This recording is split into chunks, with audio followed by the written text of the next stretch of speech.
तो नमस्कार दोस्तों, कैसे हैं आप सब लोग। उम्मीद करता हूँ स्वस्थ होंगे, व्यस्त होंगे, जबरदस्त होंगे।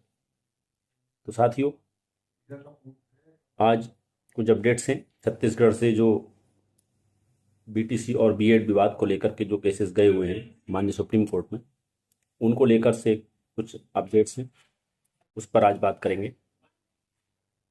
लेकिन सबसे पहले मैं मनीष कुमार, आपका दोस्त, आपका बेहद स्वागत करता हूं आपके अपने यूट्यूब चैनल गेट सॉल्यूशन में। साथ ही जो साथी पहली बार चैनल पर विजिट कर रहे हैं, उनसे निवेदन रहेगा कि वो चैनल को सब्सक्राइब कर लें और बेल आइकन को प्रेस कर लें, ताकि जो भी अपडेट्स आगे आएँ इस संबंध में वो आप तक समय से पहुंचती रहे।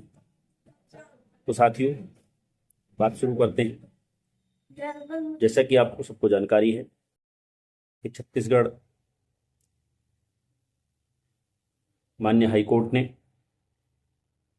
2 अप्रैल 2024 को एक निर्णय दिया जो डीएलएड के पक्ष में था, और सरकार को निर्देशित किया गया था कि आप 6 सप्ताह के भीतर बीएड नियुक्तिधारियों को हटाते हुए और जो उनसे पद रिक्त होंगे उनको उनकी मेरिट री अरेंज करके वहां पर डीएलएड कैंडिडेट्स को नियुक्त करिए। इस आदेश को चैलेंज करते हुए इस आदेश को चैलेंज करते हुए सबसे पहले mister Harishankar versus union of India करके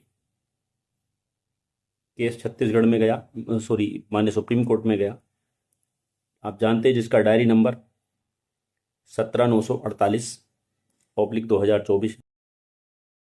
और दूसरा case Naveen Kumar versus government of Chhattisgarh, ये गया, जिसका डायरी नंबर 18,735 है। तो ये 2 केस माननीय सुप्रीम कोर्ट में गए और जिनकी सुनवाई 13 मई को होनी थी, लेकिन सुनवाई कोई खास हो नहीं पाई और अगली डेट इसमें 17 मई 2024 लगी हुई थी। लेकिन चूंकि 18 मई से माननीय सुप्रीम कोर्ट में जो है समर वैकेशन पड़ रही थी, तो ऐसी स्थिति में 17 मई को उन्हीं केसों को लिस्टेड किया गया था, यानी सुना गया था, जो केस अर्जेंसी वाले थे, जिनका सुना जाना बहुत ज़्यादा अर्जेंट था। तो ऐसे केसों को सुना गया, जिस वजह से इन दोनों केसों में कोई सुनवाई नहीं हो पाई। उसके बाद आप जानते हैं समर वैकेशन पड़ गई, और अभी भी समर वैकेशन चल ही रही है साथियों। 8 जुलाई से समर वैकेशन खत्म हो रही हैं, यानी 8 जुलाई से माननीय सुप्रीम कोर्ट में जो कार्य है, जो सुनवाइयां हैं, वो पूरी तरह शुरू हो जाएंगी। तो साथियों, अच्छी खबर ये है कि 8 जुलाई को ही इन दोनों केसेस को सुनवाई के लिए लिस्टेड किया गया है। और एक केस और है, Harishankar versus union of India करके, जिसका डायरी नंबर 35,325/2023 है। ये वो केस है जिसमें छत्तीसगढ़ में शिक्षक भर्ती जो आई, जिस पर यह फैसला आया था 2 अप्रैल 2024 को, उस भर्ती में बीएड को जो नियुक्त किया गया है, वो उसी केस के अंतर्गत माननीय सुप्रीम कोर्ट ने इंटरिम रिलीफ देते हुए इनको भर्ती प्रक्रिया में शामिल किया था और इनकी भर्ती को माननीय हाई कोर्ट छत्तीसगढ़ के फैसले के अधीन कर दिया था, यानी सब्जेक्ट टू आउटकम कर दिया था।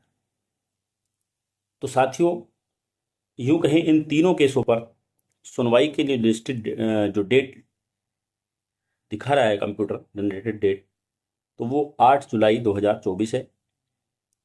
और ये तीनों केस बहुत महत्वपूर्ण हैं, बीएड की नज़र से भी और डीएलएड वालों के या डीएड वालों की नज़र से भी। अब देखना ये होगा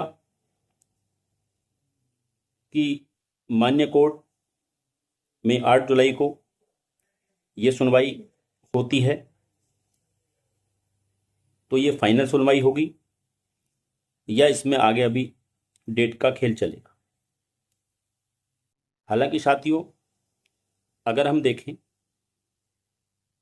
तो जैसा कि माननीय सुप्रीम कोर्ट ने Devesh Sharma versus union of India करके जो केस था, जिसमें 11 अगस्त 2023 को माननीय सुप्रीम कोर्ट में ने अपना जो फैसला दिया, उसमें साफ तौर पे बीएड को एक सफिशिएंट क्वालिफिकेशन मानने से इनकार कर दिया, कक्षा 1 से लेकर 5 तक के लिए। उसके बाद 8 अप्रैल 2024 को माननीय सुप्रीम कोर्ट ने मध्य प्रदेश की क्लैरिफिकेशन याचिका पर सुनवाई करते हुए अपने उसी फैसले का रिव्यू किया 11 अगस्त 2023 का, और वहां पर ये क्लियर कर दिया कि हम इसको जो है 11 अगस्त 2024 से हमारा ये निर्णय मान्य होगा, यानी लागू होगा। यानी कि इससे साफ तौर पे समझ में आता है कि 11 अगस्त 2023 के बाद जो भी नियुक्तियां हैं वो किसी भी तरीके से सही नहीं ठहराई जा सकती।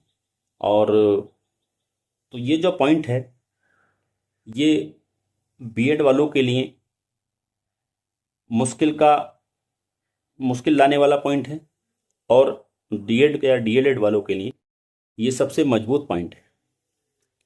तो जैसा कि आप जानते हैं, छत्तीसगढ़ में जो नियुक्तियां हुई हैं वो 11 अगस्त 2023 के बाद हुई हैं। ऐसे में बीएड का पक्ष कमजोर है और एक खतरे की तलवार जो है वो लटकी हुई है बीएड धारियों पर। अब देखते हैं 8 जुलाई में माननीय सुप्रीम कोर्ट इसमें डिसीजन देता है या आगे तारीख देते हैं। हालांकि मेरा मानना यह है कि इसमें ज़्यादा कुछ है नहीं बहस के लिए, तो मेरे हिसाब से 8 जुलाई 2024 को ये केस में डिसीजन आ जाना चाहिए, ऐसी मैं अपेक्षा करता हूँ।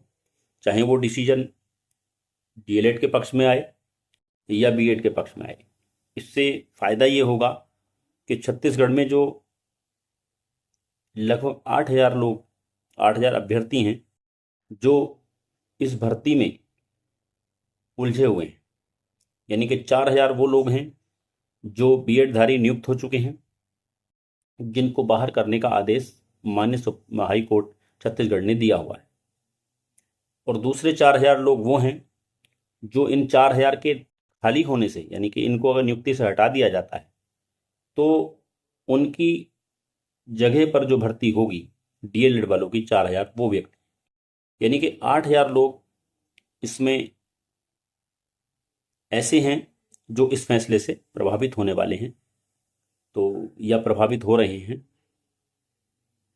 तो मुझे नहीं लगता माननीय सुप्रीम कोर्ट को इसमें ज़्यादा कुछ डेट्स देनी चाहिए, और क्योंकि मामला जो है एक आईने की तरह साफ है, क्योंकि जो भी ऑर्डर माननीय छत्तीसगढ़ हाई कोर्ट ने दिया है वो 11 अगस्त 2023 का जो फैसला है माननीय सुप्रीम कोर्ट का, उसके आलोक में ही दिया है। ऐसे में चीज़ें जो हैं वो बीएड के पक्ष डीएलएड के पक्ष में जाती हुई दिख रही हैं, लेकिन कोर्ट का अपना विवेक है, वो किस तरह से इन चीज़ों को लेता है। तो देखेंगे 8 जुलाई को फिर जो भी अपडेट्स होंगी वो लेकर के आप लोगों के बीच फिर हाजिर होऊंगा। तब तक के लिए धन्यवाद। साथ ही एक चीज़ और कहना चाहूँगा कि वीडियो देखने के बाद शेयर भी क्या करें, लाइक भी क्या करें और कमेंट भी क्या करें, ताकि हमारा मोटिवेशन बनता रहे। तो साथियों, नमस्कार, धन्यवाद।